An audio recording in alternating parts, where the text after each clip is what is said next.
Welcome back. This is the Vita Volunteer Training course. I'm Professor Marsh, and this is our second lesson, and it is the intake interview quality review process at the IRS. So we've already had the volunteer standards of conduct. Those are the ethical requirements, and the intake interview and quality review standards are maybe one level above that, and that is not only the ethical requirements, because remember that following these standards are required as part of your volunteer standard of conduct agreement. In fact, it's the first volunteer standard of conduct to follow the intake interview and quality review standards, but it is also the customer service requirements for doing work in the Vita Volunteer Program at the IRS. So we want to make sure that we follow all of those. So I'm going to ask you to go back to what you previously have looked at and make sure that you have done the course introduction workout, which is the first workout, and then the filing basics workout at the Vita TCE Central website. And so let me just get to that for a second. This is a very important thing to do, and when you get to your to that particular page and you're looking at the main home page for Vita TCE Central, what you can do is to let me get back to it again, because I think I logged in too quickly. So let me www.linklearncertification.com, typing that in, and that gets me to Vita TCE Central. And when we're there, what we can see is the various types of exams to take, and also the training materials. So let me go ahead and get back to that first screen. If you get to the screen that has your sign-in, which is basically just the home page for Vita TCE, before you sign into your account, you can see that there are some instructor tools which contain all of the classroom presentations and the lesson plans. The classroom presentations are PowerPoint slides for each lesson, and they're in the appropriate number, 1, 2, 3, 4 through the 30s. There's 30 some lessons there, and also the lesson plans, which have some more detail. Those are considered to be instructor tools, but there's certainly nothing wrong with you looking at the instructor tools and using those as an outline to help you with each of these lessons. But what I'm going to do is I'm going to go underneath the quick links, and I'm going to click on Link and Learn Taxes Lessons. And then when I'm at this next page, which has kind of a funny heading, it's https://apps.irs.gov.app, /app/Vita.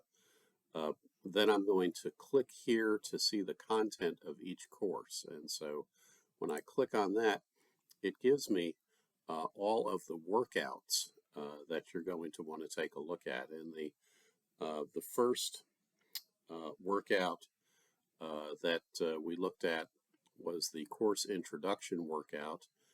We skipped important changes for this year just for the minute.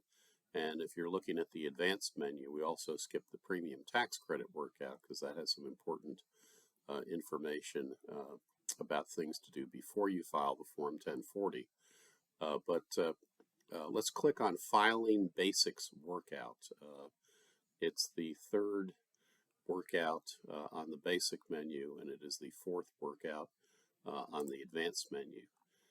And when we look at that, what you'll see is 23 pages of basically a PowerPoint presentation that takes you through the beginning part of publication 4491, which are the filing basics. And so this is your beginning, your introduction to how things are going to work in the Vita program, how you determine how to deal with prospective customers who come to you, who has to file a return, who doesn't have to file a return, but maybe who should file a return because there are tax benefits, actual refunds, cash refunds that they can obtain by filing a return, how to verify a taxpayer's identity, and how to determine how to file the return. So these are important skills that go along with your first interaction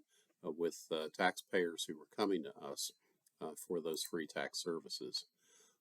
You're introduced to the intake, interview, and quality review sheet, and you see a truncated copy of it and how you verify the taxpayer's date of birth, questions about income, marital status, whether they can be claimed as a dependent on another person's tax return. We're going to have separate lessons about all of that, so don't worry about that now, but just understand that with the first intake of a new customer, you look through the information that they brought and you help them complete the form 13614C, and so that's a very important thing to do.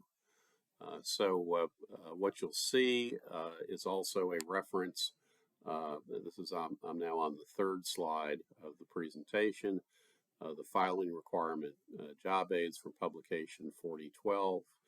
Don't worry about that too much right now, but you can see that you have resources there available that will help you determine how the taxpayer should file, what income and expenses they need to report, and also a variety of flow charts that help you make a decision as to who must file, how they calculate their dependents, and other special situations.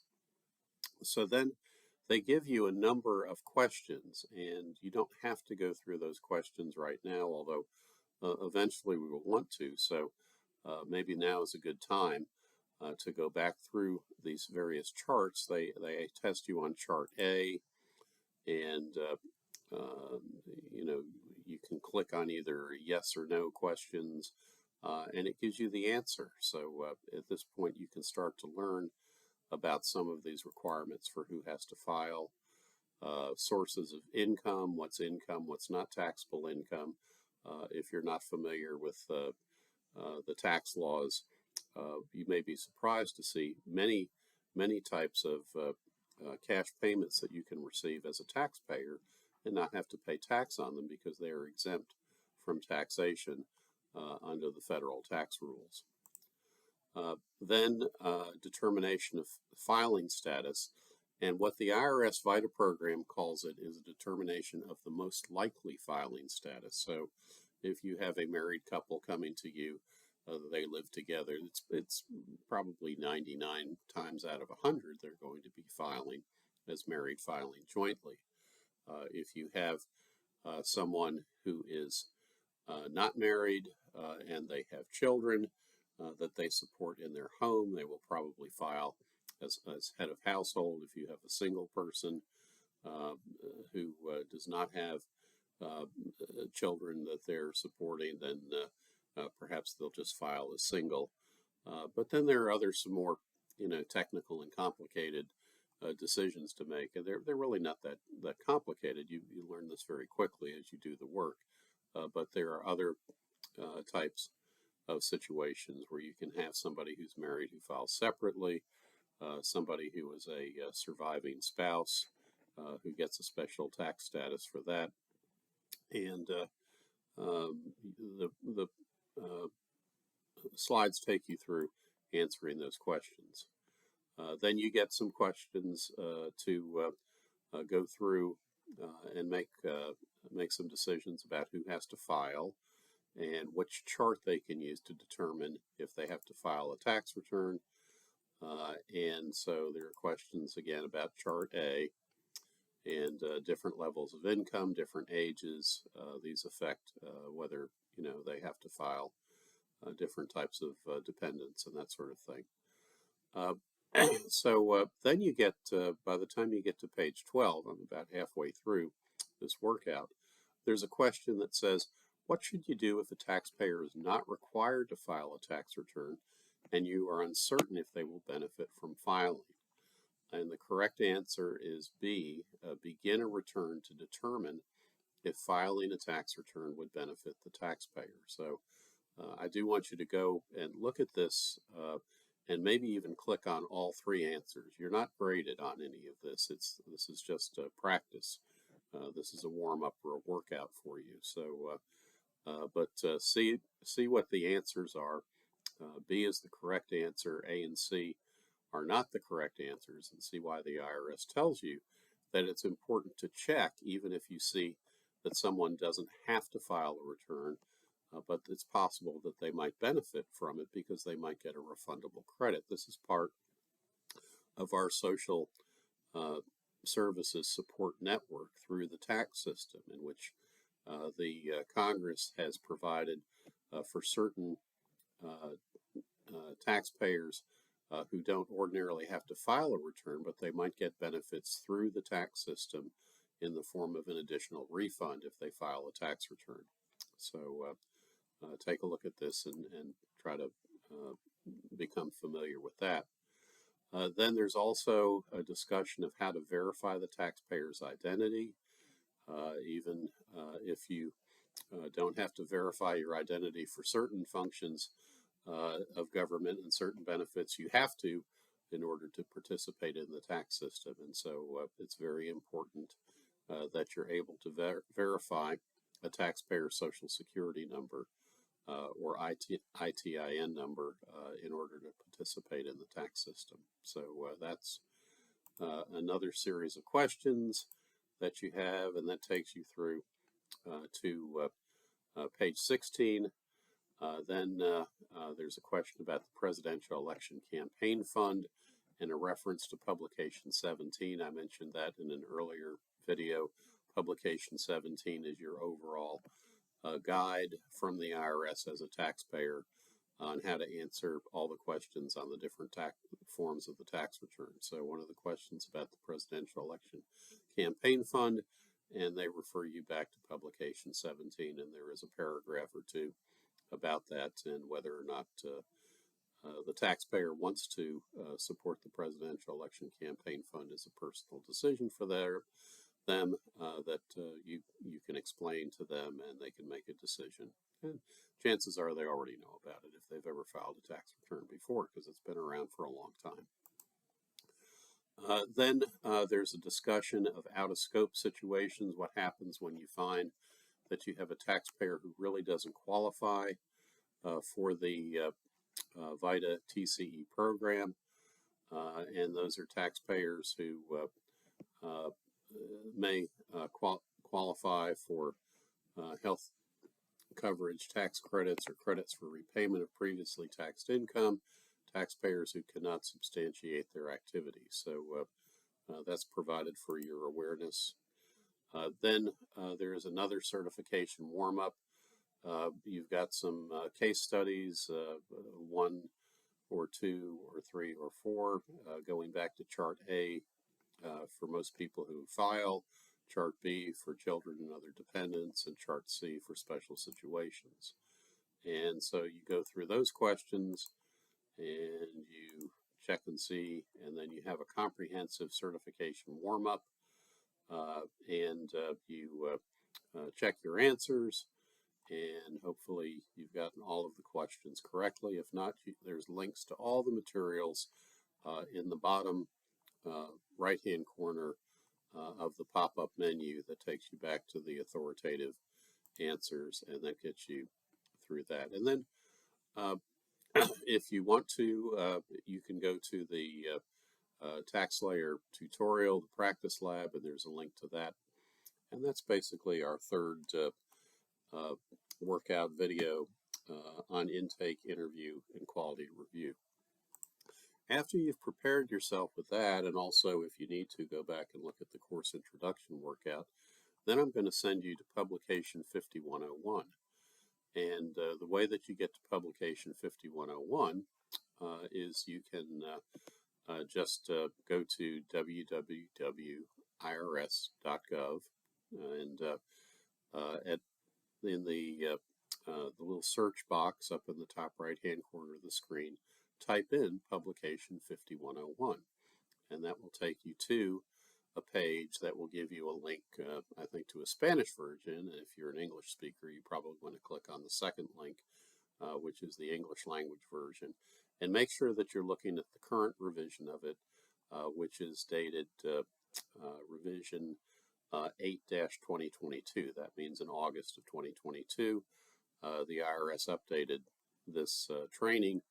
And this training will give you all the information that you need to take and pass the intake, interview, and quality review certification exam, which pops up when you enter into your Vita TCE Central account. So this will take you step by step through the various processes that you're supposed to follow to provide good customer service at the IRS, and then also to make sure that you're adhering to the volunteer standards of conduct.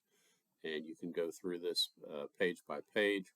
The test itself is included in its entirety at the end of the material. So when you get to about page 30, you've completed the course summary, and at this point you can see all the questions. So before you take the test, you might want to just go through each of these test questions and find the correct answer. And if you have any questions to what's the correct answer, you can go back to the previous pages and find in the materials in the first 29 pages the correct answer to these questions. So after you take the time to go through all 10 of the questions, and they're relatively simple questions, so don't overthink them. The answers, they're not intended to be tricky. So answer those questions, and then you can log back into your account at Vita TCE Central and take and pass the intake, interview, and quality review exam. So I hope that you find this helpful to you. I hope that you do well on it. I will post this as another assignment with a link portal in which you can send me a copy of your certification, your certificate for passing the certification exam. So with that, have a great day, and we'll talk with you again later. Thanks a lot. Bye-bye.